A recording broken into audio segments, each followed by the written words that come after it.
Bienvenidos a Claves. El martes 12 de octubre se vivió en Francia la cuarta de las grandes movilizaciones de los últimos meses contra el proyecto de reforma de jubilaciones que intenta aplicar el gobierno de Nicolas Sarkozy. Según los sindicatos, se movilizaron en todo el país cerca de 3,5 millones de personas. Lo que estamos viendo en Francia, como hace 15 días lo vimos en el Estado español, es la importante resistencia de los trabajadores, que no quieren ser los que paguen la crisis económica internacional que hoy está azotando a la eurozona. Estas movilizaciones se dan en el marco de un profundo descontento. Se calcula que el 54% de la población francesa está de acuerdo con desarrollar la huelga general como en el año 1995. Incluso entre los trabajadores esa opinión alcanza el 70%. Recordemos que esas movilizaciones se dieron contra el proyecto de reforma jubilatoria del entonces presidente Chirac y dejaron paralizada a Francia durante un mes, e incluso en el caso del transporte público y los trenes llegaron a estar paralizados 2 meses. Esta jornada histórica se dio mientras el gobierno e incluso sectores de la burocracia sindical tenían la expectativa que decayera en cuanto a convocatoria y movilización respecto a la anterior, que fue el 23 de septiembre. Por el contrario, fue la movilización más numerosa, más importante de los últimos 20 años, con millones de personas en las calles y paralizando sus lugares de trabajo. En la jornada del 12 de octubre, uno de los factores fundamentales e incluso novedosos fue la entrada en escena del movimiento estudiantil. Recordemos que los estudiantes, tanto secundarios como universitarios, han sido siempre un actor clave en los movimientos sociales en Francia. Por recordar el último y más importante fue las movilizaciones contra el proyecto de contrato de empleo precario que conmocionó al país en el año 2006.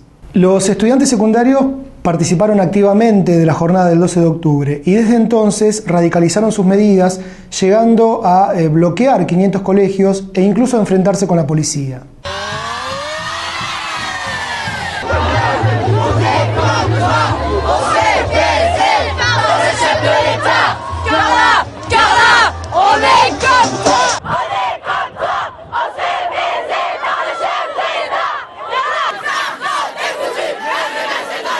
La participación de los estudiantes no responde solo a una cuestión de solidaridad con los trabajadores. En realidad también están defendiendo sus propias condiciones de vida.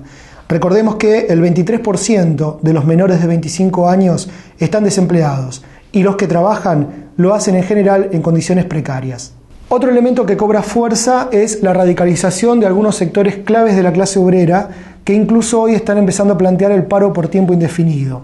Hablamos del transporte público urbano, hablamos también de los ferroviarios, del sector energético y particularmente las refinerías francesas, donde sus trabajadores pararon totalmente las plantas. A esto hay que sumarle la paralización de regiones enteras por la confluencia del paro total en el sector privado y también en el sector público. Es el caso, por ejemplo, de Marsella.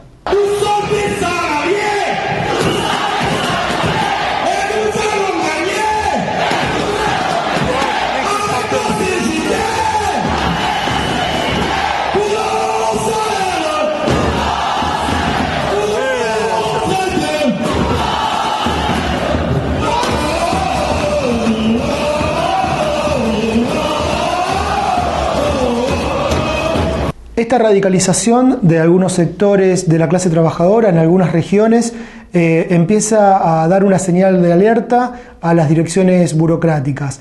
Recordemos que justamente las direcciones sindicales burocráticas, con su accionar, tratando de controlar las movilizaciones y las protestas, son un factor clave para frenar y para impedir que se radicalicen este movimiento de lucha contra la reforma jubilatoria de Sarkozy, que a esta altura ya se está convirtiendo en una lucha abiertamente política contra el gobierno. La rabia popular ya excede el problema de la reforma y se ha transformado en un antisarcosismo creciente, ya que las consecuencias de la crisis económica internacional empiezan a sentirse fuertemente, particularmente en el sector privado. La decisión se tomó anoche tras una reunión en el Elíseo, el desbloqueo de 5 depósitos de petróleo, el argumento que no pueden permitir que les falte gasolina a ciudadanos y transportistas. De esta manera, los camiones cisterna volvían a circular llenos de combustible. Pero los sindicatos mantienen el pulso. Han bloqueado otros 5 depósitos diferentes y continúan en huelga las 12 refinerías de Francia, aunque algunas solo hagan paros parciales. Y ya se ha visto afectado el oleoducto que alimenta a los aeropuertos de París. La radicalización de estos sectores, junto al fantasma de la huelga general por tiempo indeterminado que hizo caer en el año 95 al Plan Juppé, es sin lugar a dudas el escenario que más teme el gobierno de Sarkozy y que también temen las direcciones sindicales, a pesar de que muchas de ellas ya tuvieron que volver a llamar a jornadas de protesta para el próximo 19. La lucha de los trabajadores y el pueblo francés se encuentra en días decisivos. Te invitamos a seguir los acontecimientos a través de Claves y a través del sitio web www.ft-delmedioci.org.